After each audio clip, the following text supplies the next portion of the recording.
O pato, a morte e a tulipa. Fazia tempo que o pato tinha aquela sensação: quem é você para ficar andando atrás de mim? A morte respondeu pro pato: legal que você finalmente me percebeu. Eu sou a morte. O pato tomou um susto. Não era para menos. O que você veio me buscar? É isso. Eu tô sempre por perto desde que você nasceu. Por via das dúvidas, sabe? Por via das dúvidas? Perguntou o pato. Via das dúvidas. Caso te aconteça alguma coisa, uma gripe forte, um acidente, nunca se sabe. E sua tarefa agora é cuidar disso. Quem cuida do acidente, disse a morte, é a própria vida, e também da gripe, e de todas as outras coisas que acontecem com vocês, patos. Eu só digo raposa. O pato não queria nem pensar nisso. Teve até um arrepio, ele ficou feito frango, depenado. Mãe, raposa come pato? Aham. A morte, ela tinha um sorriso amigo, até que ela era simpática, sem levar em conta quem ela era. Bem simpática mesmo. Quem ela era de verdade? Essa aqui é a morte, ó. Mas eu quero ver como é o corpo. Ah, não sei se dá de ver isso. Vamos até o lago? Perguntou o pato. Era disso que a morte estava com medo. Depois de um tempo, a morte foi obrigada a admitir que a sua paixão por mergulhos tinha limites.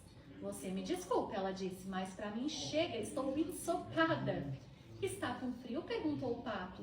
Posso te esquentar? Ninguém jamais tinha feito a ela uma proposta parecida.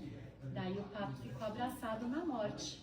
No dia seguinte, bem cedinho, o pato foi o primeiro a acordar. Eu não morri, pensou consigo mesmo, e cutucou a morte. Eu não morri, disse feliz. A morte ergueu a cabeça. Fico contente por você, mas se agora eu estivesse morto, então eu não teria podido dormir tanto, bocejou a morte. Isso não foi nem um pouco simpático, na opinião do pato. Embora o pato tivesse prometido a si mesmo não dizer mais nada, logo ele voltou a tagarelar. Alguns patos dizem que a gente vira anjo e fica sentado numa nuvem lá, olhando a terra lá embaixo.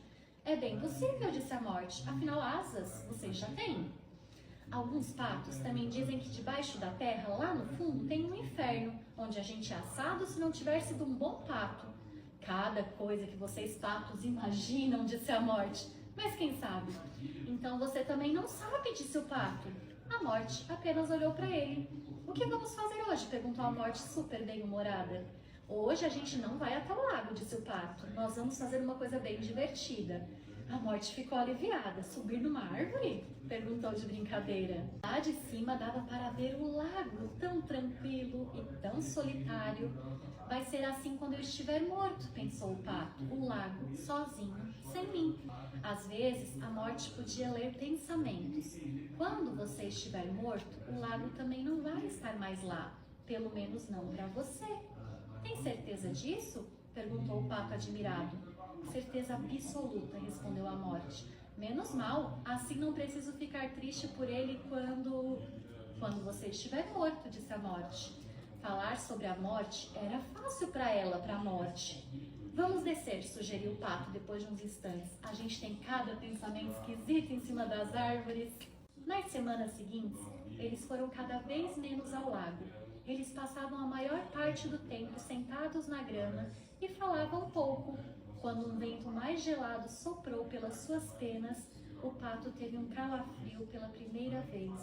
Estou com frio, disse uma noite. Não quer me esquentar um pouquinho? A neve fina flutuava no ar.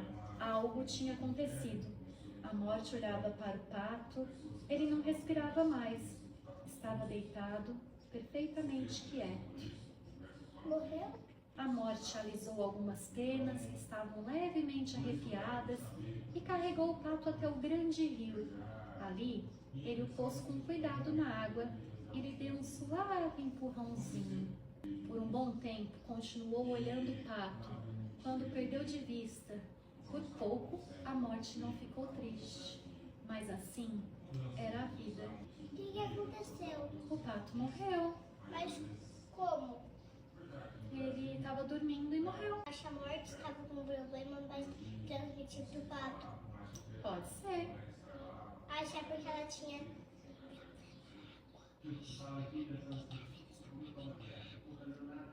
Ah, pode ser.